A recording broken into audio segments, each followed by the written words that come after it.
What's up, tribe? How you guys doing? This is going to be your review for Big Brother. This is the Power of Veto competition for this week. So, listen. Enzo is a walking contradiction.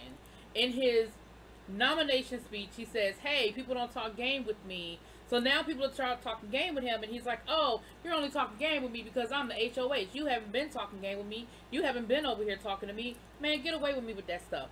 So which one is it, Enzo? Do you want people to talk to you, or don't you want people to talk to you?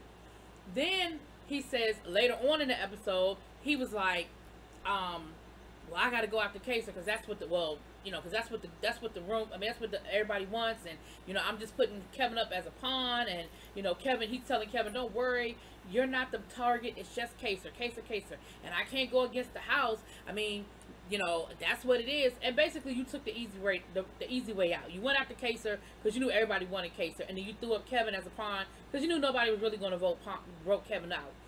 Later on in the episode, you talking about how you making big moves. No, you're not. The easiest thing that you could have done. And then, listen, I'm not saying it is right or wrong for your game, but let's be clear, Enzo, you didn't take no big swings this week. You went for the obvious option.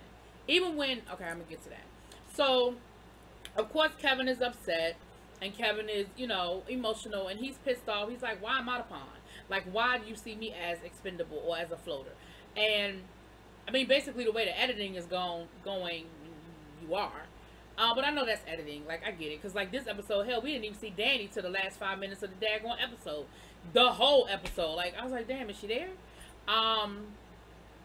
So, of course, now everybody is worried about, oh, well, if, what's going to happen if Kevin wins and they have to put up a replacement? And, you know, Nicole A., who is really getting on my nerves. I really used to like Nicole. I know a lot of y'all didn't, but I really did used to like Nicole, and she is really getting on my nerves right now.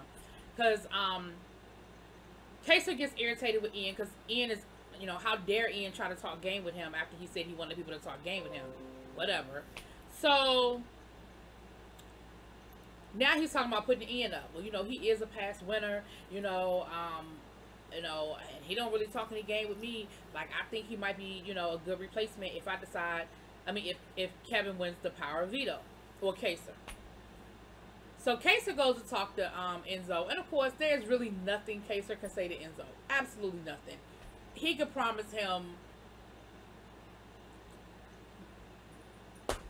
I don't know, whatever. There's nothing Kaser can promise Enzo at this point. And of course, Enzo's like, okay, man, you know, and he tells him, he said, listen, the house wants you gone. Like, I'm not going to go against the house. Once again, ding, ding, ding, you're not making a big swing. You're going for the easy target, whatever.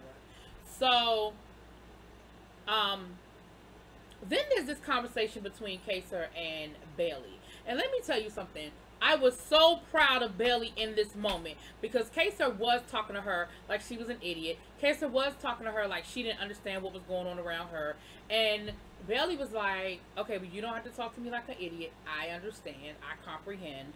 And he was like, well, I mean, because he was like, think about it. You know, you're this and you're that and you're not here and you're not there. I mean, think about it. I probably would have took it the same way. And I love the fact that Bailey told him, I'm going to need you to take that tone. Like, we can talk. I'm going to hear what you're saying, but I'm going to need you to take that tone out because you're really talking to me like I don't get it, like I don't understand what the fuck is going on. And I do understand what's going on. You don't know what's going on because you don't even realize that I am in an alliance. Whether I'm at the top tier or the bottom tier of that alliance, it don't matter. I'm in one. I am not a free agent. I ain't floating around here. Then you have David talking to Bailey. Listen, I have no idea what the fuck David is doing. He was talking about how he felt alone because he pretty much had sort of alienated everybody. He was saying how Tyler and Cody really have sort of iced him out. Bailey, I guess they ain't really messing with him like that. Bailey seemed like the only person that's kind of talking to him. But Bailey don't have no advice because Bailey was like, listen, you know, I don't know what to tell you, bruh.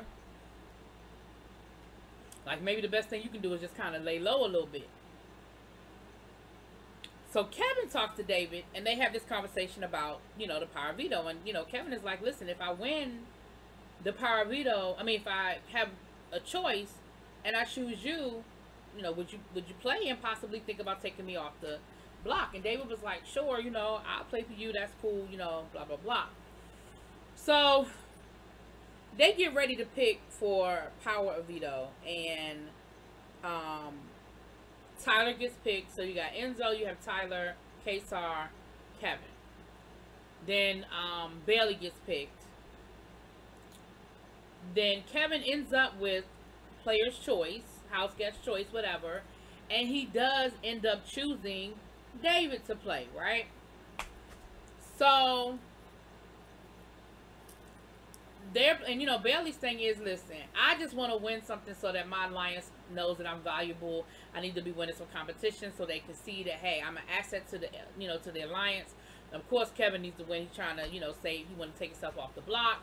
And David is like, well, you know, I just want to prove to my alliance that, you know, I mean, well, he don't have no damn alliance no more. But I want to prove to people that, you know, I am valuable, that I am a force to be reckoned with. Basically, he's trying to get back in the in crowd. He done got kicked out of the in crowd, and he's trying to get back in. So the POV was like this puppet master game, and they have to stay on these ropes, and people are pulling the ropes, and they're throwing paint on them. You know how the Big Brother does. And it's an endurance comp. And so the first person to drop was Kesar. I'm like, this. So Kesar basically is like, yeah, it's a wrap. I know I'm going home. It is what it is. Second person to fall was Enzo. Then Tyler. So now I'm sitting there like, oh snap. It's Kevin, David, and Bailey left. I'm like, oh shoot, Kevin can win this. Like, no disrespect to Bailey or David, but I'm like, I felt like the heavy hitters were out of the comp, right?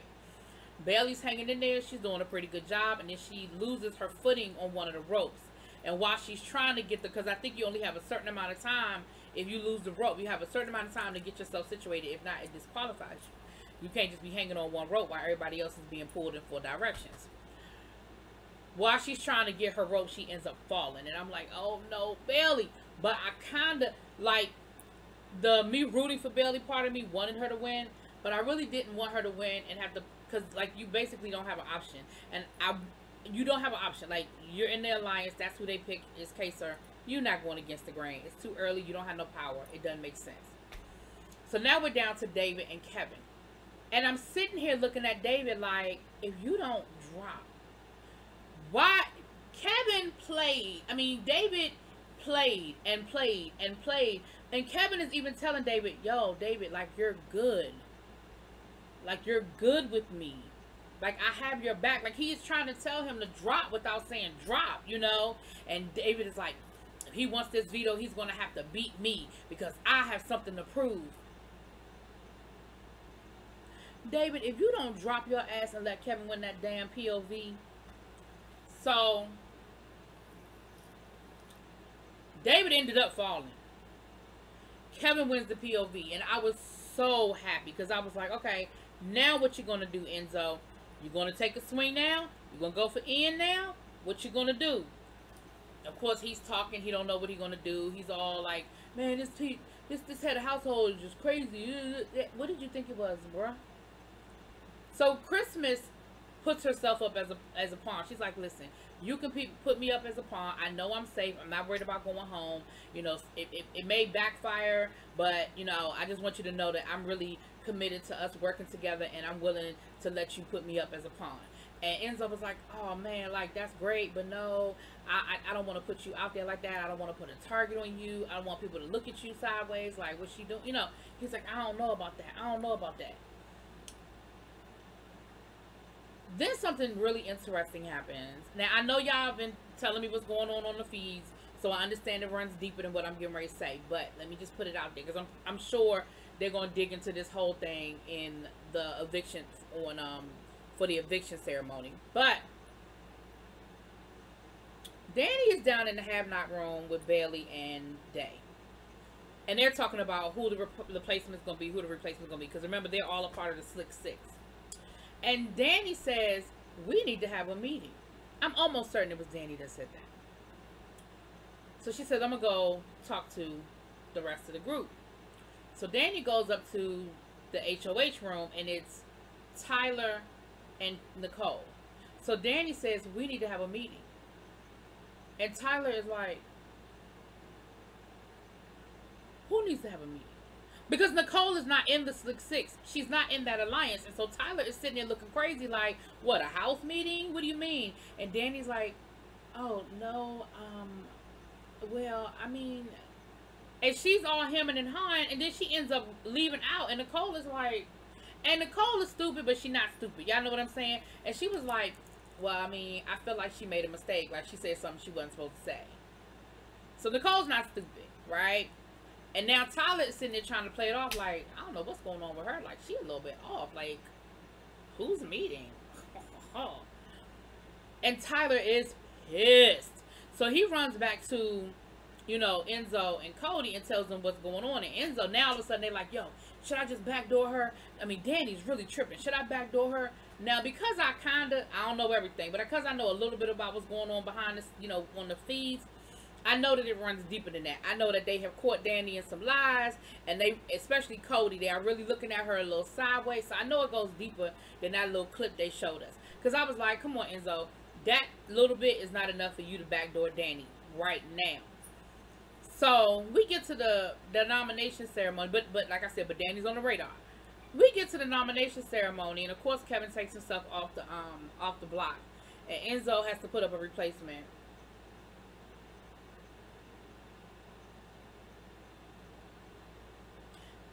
Enzo puts up Christmas. So Enzo, again, I'm not saying you right or you wrong, but don't sit here and pretend like you did something great in your that you did something great during your head of household. You did not. You went for the low hanging fruit, which was Kesar, and you got him. Like, Kesar is gonna probably be going home tomorrow. They're not gonna vote out Christmas, and whoever the next HOH is, I hope they swing for the fences. I don't know. Anyway, y'all let me know what y'all think. What are y'all feelings? What are y'all opinions? Talk to y'all later. Peace.